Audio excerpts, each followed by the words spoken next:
Assalamu alaikum warahmatullahi wabarakatuh. Ndugu yenu katika imani, naitwa Suleiman Kindi.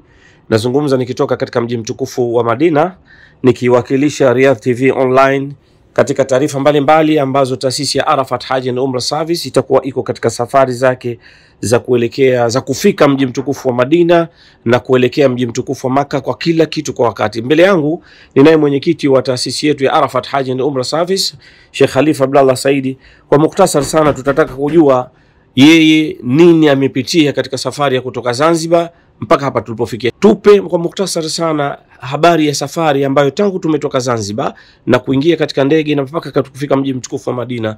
Changamoto gani umepitia, au furaha gani umepitia, au jambo zuri gani umepitia? Naomba utueleze wananchi ili tuweze kuelewa na watu mbalimbali waweze kupata taarifa.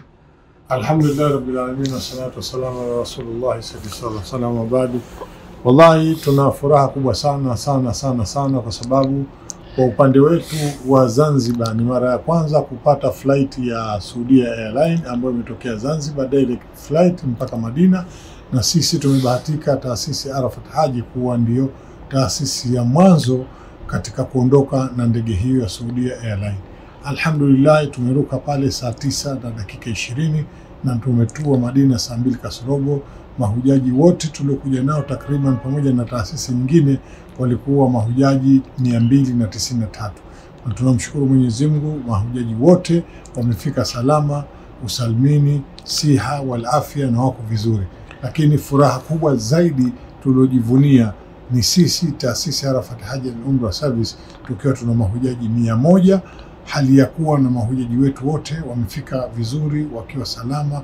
Na sasa hivi alhamdulillah tumefika, tumo ndani ya mahoteli, tunajitayarisha kwa kwenda kwa ajili ya swala ya dhuhuri. Tunajitayarisha kuelekea Masjid Nabawi, msikiti wa Bwana Mtume sallallahu alaihi wasallam, kwa ajili ya sala ya adhuhuri. Mwenyekiti Sheikh Khalifa Abdallah Saidi, hebu utufahamishe hii umbali wa hii hoteli ilipo na huu msikiti wa Mtume Muhammad sallallahu alaihi wasallam, kwa sababu nimegundua baadhi ya mahujaji wako wengine ambao kidogo wanaonekana ni watu wazima ambao wana miaka 60, 62, 65.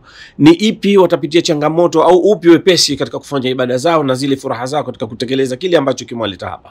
Wallahi ni kuambieni kitu kimoja, sifa moja taasisi ya Arafat Hajj and Umrah Service ni kutafuta hoteli zilizo karibu na misikiti ili kuwapa wepesi mahujaji kwa kwenda msikitini kufanya ibada na kurudi.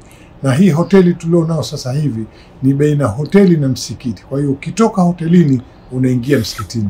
Kwa hiyo mtu yoyote mwenye umri wa miaka 60, 70 na kitu ana wepesi wa kwenda msikitini na kurudi, kwa sababu hoteli yetu iko karibu mno na msikiti. Yani baada ya hoteli ni msikiti. Shukran. Swali langu la mwisho, nini unawaambia Waislamu hususan katika mji ambao tunatoka Zanzibar? Nini unawaambia Waislamu na nini unatuma ujumbe wako kwa viongozi kwa ajili ya maslaha ya nchi yetu pamoja na Waislamu wote kwa jumla? Sisi tunatuzungumza ujumbe wetu, tumekuja na mahujaji 101. Mahujaji 101 tunategemea watakuwa ni mabalozi tosha kwa kuitangaza kwa mazuri na madhaifu au mapungufu ya taasisi ya Arafat Hajj and Umrah Service. Kwa hiyo tunachotazamia na kutarajia, inshallah ndani ya nchi yetu kuna watu watakuwa na uelewa muhimu sana wa kuifahamu Arafat Hajj and Umrah Service na thamani yake na umuhimu wake juu ya kuwahudumia mahujaji. Kwa hiyo haya tunaoyafanya ya kuwaweka mahujaji karibu na misikiti ni kuwa hawa tunaokwenda nao na kurudi nao wao wawe ni chachu ya kuwa convince na wengine ili kuungana na sisi katika swala zima la kuja zetu katika miji hii mitukufu miwili kwa ajili ya ibada.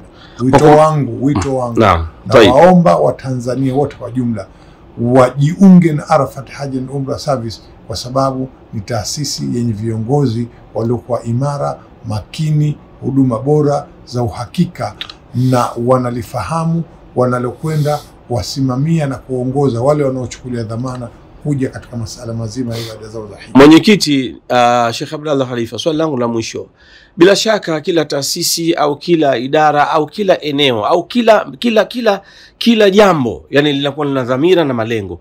Nini dhamira yenu taasisi ya Arafat Hajj and Umrah Service, na nini malengo yenu katika taasisi yenu ili watu Waislamu waweze kujua? Malengo yetu makubwa sana sisi ni kuwawezesha wale ambao uwezo wao uko chini katika suala zima la safari ya hija, kwa sababu malengo yetu makubwa ni kuhakikisha kwanza anayeletwa katika safari hii ya hija anaweza kufanya ibada yake ipasavyo, tena vile inavyotakikana, kama Bwana Mtume sallallahu alaihi wasallam alivyotolea maelekezo ibada hizi zifanywe vipi.